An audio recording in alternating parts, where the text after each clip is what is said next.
fantassins qui vont dans les forêts, soi-disant les campagnes.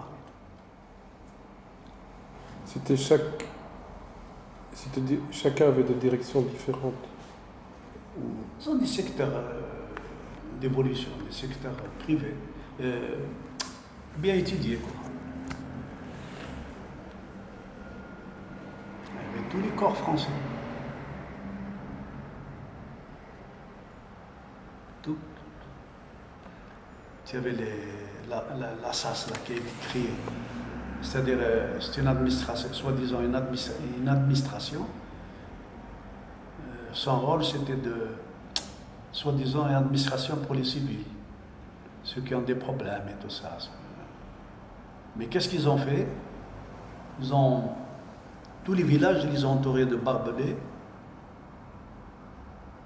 et puis ils sortaient avec autorisation de sortie.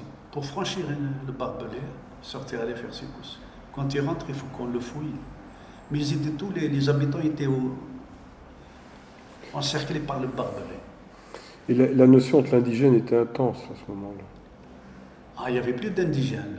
L'indigène, c'était avant la Révolution. Après 1955, l'administration a dit qu'il voudrait mieux les incorporer comme français musulmans. C'est à ce moment-là qu'ils ont été seulement français. Français musulmans. Avant, ils n'étaient pas indigènes. Indigènes. Sur la carte d'identité, c'était indigène. Indigène. Comme si tu disais, toi, indigène, comme si tu disais sauvage. Oui, c'est ça. Indigène. C'est pas le mot indigène au sens propre. Celui qui habite là, c'était... Indigène, normalement, le mot indigène, c'est celui qui est illettré, qui n'a pas de ressources, qui n'a pas d'indigence, c'est ce qu'on appelle indigène. L'indigence. Oui. C'est presque le mot. Ça veut dire qu'ils étaient considérés comme gens qui n'ont aucune notion de culture, aucune de chose. Ils cherchent qu'à... C'est des pauvres qui n'ont rien du tout. Voilà, qu'est-ce que c'est le mot indigène.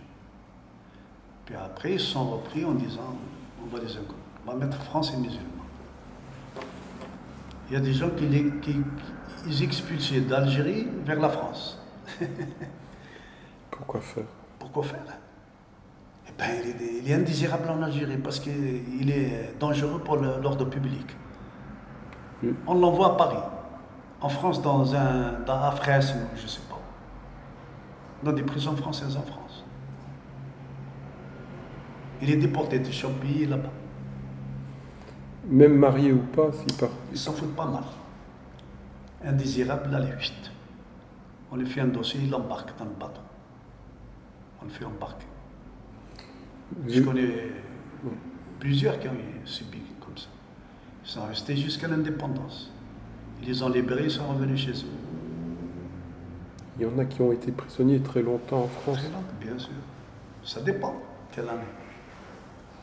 Mais il était indésirable de l'ordre public. Dangereux pour l'ordre public.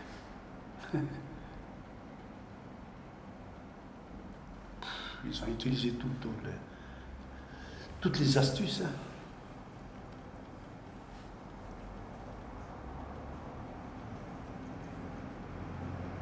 Figure-toi, pour sortir de Constantine, il te faut une autorisation de sortie.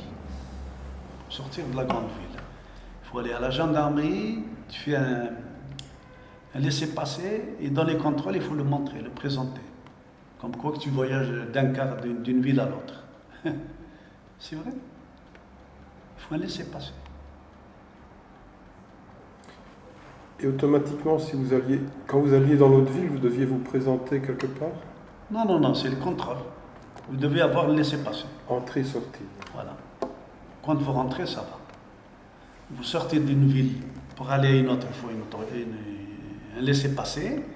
Quand vous revenez, avant de rentrer, il faut le présenter, comme quoi vous êtes de la ville. Il faut rentrer. Sinon, vous ne rentrez pas. Savoir qu'est-ce qu'ils vont faire. Le laissez-passer interne. Puis maintenant, ceux qui ce qu'on libère, et on leur exige des fois de se présenter chaque matin à la gendarmerie, comme quoi que vous êtes toujours là. Eux, ça leur permettra de savoir que vous êtes là. On ne sait jamais s'ils veulent vous arrêter, ils vous trouveront.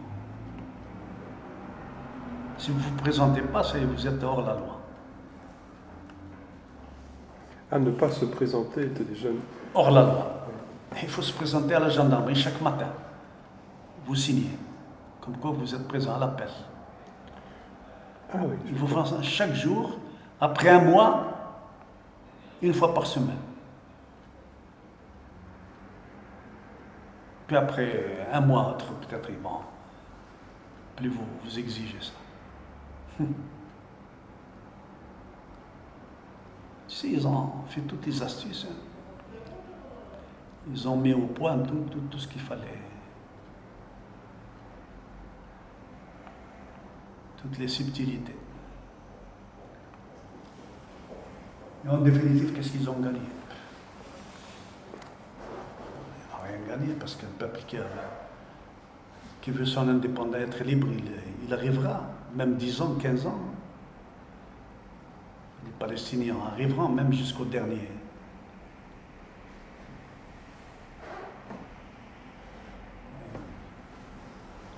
Nous, on était jeunes, on n'était pas conscients de ça, mais après on a réfléchi. C'est vrai. Ce qu'on a vu, oui, c'est vrai. Ce qu'on a vécu, oui, c'est vrai.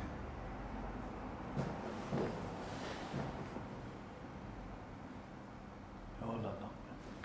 On y va, Ahmed? Ah, super.